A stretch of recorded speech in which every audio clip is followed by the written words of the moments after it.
कौन कहता है कि आसमां में सुराख नहीं हो सकता, एक पत्थर तो तबीयत से उछालो यारो। ये कहावत उस होनहार छात्र के ऊपर बिल्कुल सटीक बैठती है जिसने नीट क्वालिफाई करके ये साबित कर दिया कि आप अगर किसी काम को बड़ी शिद्दत के साथ करते हैं तो निश्चित ही उसमें कामयाबी जो है वो हाथ लगती है।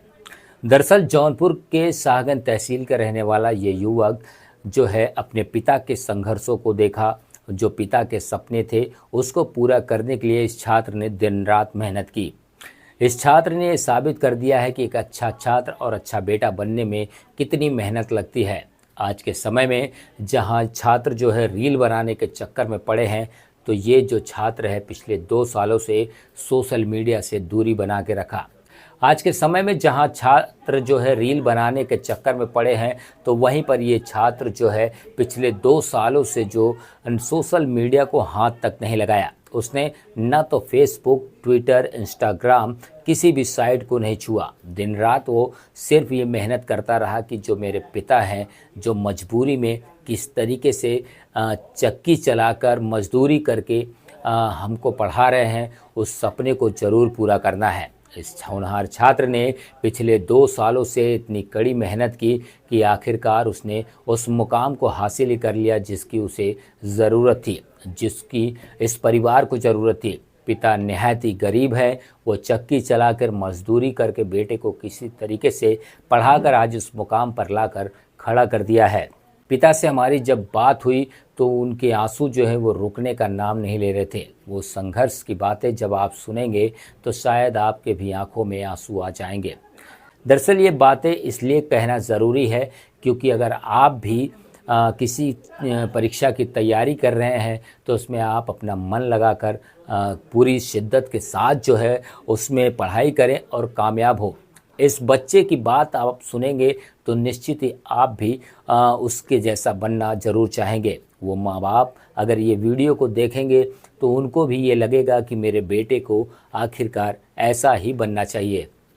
तो फिलहाल चलिए आपको सबसे पहले ले चलते हैं उस होनहार छात्र के पास, उस पिता के पास, और बात कराते हैं कि आखिर में ये जो है नीट क्वालिफाई तो कर लिया, लेकिन इसके पीछे की जो संघर्ष भरी कहानी है वो क्या है। आयुष, आपने नीट क्वालिफाई किया, कितनी खुशी मिल रही है? बहुत खुशी है, बहुत खुशी। एग्जाम दिया था आपने, तो क्या इस बार लग गया था एग्जाम देने के बाद कि हाँ निकल जाएगा? एग्ज़ाम देने के बाद तो डाउट था थोड़ा, क्योंकि पेपर थोड़ा हार्ड आया था, लेकिन फिर बाद में अच्छा लग रहा था क्योंकि रैंक प्रिडिक्ट कर रहे थे, तो फिर लग रहा था कि हाँ हो जाएगा। कितने घंटे आप पढ़ाई करते, तैयारी करते तो किस तरह से करते थे आप? घंटे तो लगभग 10-12 तो हो ही जाते थे, और रूटीन तो कोचिंग के हिसाब से रहती थी कि सुबह कोचिंग रहती थी, शाम को आना पढ़ना, फिर रात को खाना खाना, फिर सब फ्री ही रहते थे, पढ़ते थे सब लोग। कहाँ से तैयारी कर रहे थे आप? हम कोटा में कर रहे थे, एलन से। एलेवन से। ये दूसरे अटेम्प्ट में आपको कामयाबी मिली, पहली बार मायूसी हाथ लगी थी। तो पहली बार मायूसी हाथ लगी, क्या ऐसा नहीं है कि पेरेंट्स का कोई ऐसा नहीं था कि आपको डांटे हो तो निकाल नहीं पाए? पेरेंट्स कोई दबाव नहीं था। हाँ, फिर दोबारा मैं भेजा गया पढ़ाई करने के लिए, तैयारी करने के लिए वहाँ पे। अच्छा, प्राइमरी लेवल की पढ़ाई लिखाई आपने कहाँ कहाँ से की है? हाँ, स्कूलिंग तो हमारी सेंट डेविड से हुई है 10 तक। उसके बाद 11-12 हम सूरज सिंह चिल्ड्रेन अकेडमी से किए हैं। फिर 12th के बाद हम वहाँ कोटा चले गए थे। 12th के बाद चले गए। पिताजी ने भी आपके इंटरव्यू में बताया कि काफी उन्होंने संघर्ष किया, यहाँ तक कि आटा की चक्की भी उन्होंने चलाया। तो पिता का ये संघर्ष कैसे देखते हैं आप? उनका सपना था कि यहाँ तक पहुँचना, क्या आपको ये था कि जिस तरह से पिता हमारे संघर्ष कर रहे हैं तो उनके सपनों को साकार करना है? हाँ, एकदम था। वो देखने से लग रहा था, फिर इतना मेहनत कर रहे हैं तो हमें भी कुछ करना चाहिए, हमें भी मेहनत करना चाहिए। अच्छा, जो बच्चे हैं जो और तैयारी कर रहे हैं उनके लिए क्या मैसेज हो? जैसे कुछ लोग एक दो अटेम्प्ट में गड़बड़ हो जाते हैं, मायूसी हाथ लगती है तो फिर वो निराश हो जाते हैं, छोड़ देते हैं, क्या मैसेज दोगे उनको? नहीं, 1-2 बार में नहीं हुआ तो एक बार और ट्राई करना चाहिए, हो जाएगा। क्योंकि जब उसी के लिए पढ़ रहे हैं तो वो हमें क्लियर ही करना है, तो हारना नहीं चाहिए, हमें कोशिश करते रहना चाहिए। सफलता का श्रेय किसे दोगे? दोनों पेरेंट्स और टीचर्स को, दोनों लोग को देंगे। भाई, आपके बेटे ने नीट क्वालिफाई किया है, कितनी खुशी होगी आपको? बहुत खुशी है। इतनी खुशी आज तक जीवन में नहीं मिली जितनी खुशी मिली।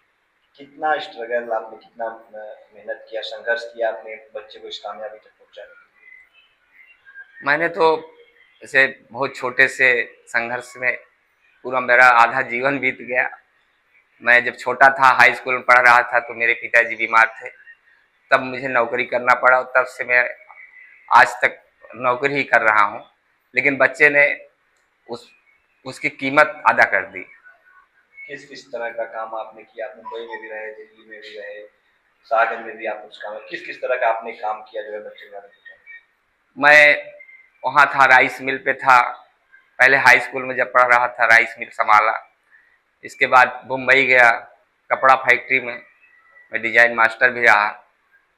फिर यहाँ चक्की भी चलाया अपना, और अभी तो कोलकाता में हूँ ट्रांसपोर्ट में। कितने कितने साल आपने चक्की चलाने का काम किया है? लगभग 2-3 साल काम किया। तो आपको उम्मीद हुई थी कि हाँ बेटा निकाल लेगा इसको? मुझे उम्मीद शुरू से थी, तभी मैं भी संघर्ष किया, और मेरे संघर्ष को देखने बच्चे ने तो और संघर्ष किया। मतलब इसकी लगन तो और थी कि पिताजी इतनी मेहनत कर रहे हैं तो कुछ न कुछ करना है, वो करके दिखाया।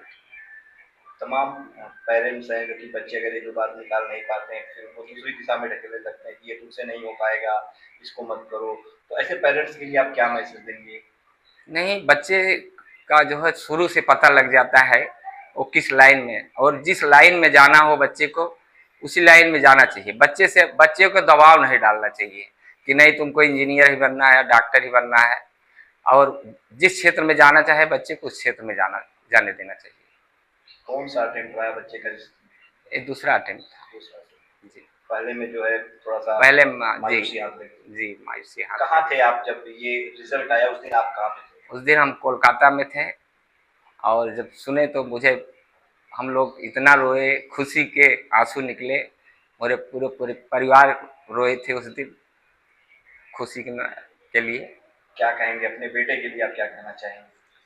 अब बेटे के लिए, इसके भविष्य के लिए हम सोचते हैं भाई अपना भविष्य बना लिया। हमारा आशीर्वाद और गुरुजनों का आशीर्वाद ऐसे बना रहे सभी लोगों का, और भगवान करे आगे बढ़ता रहे।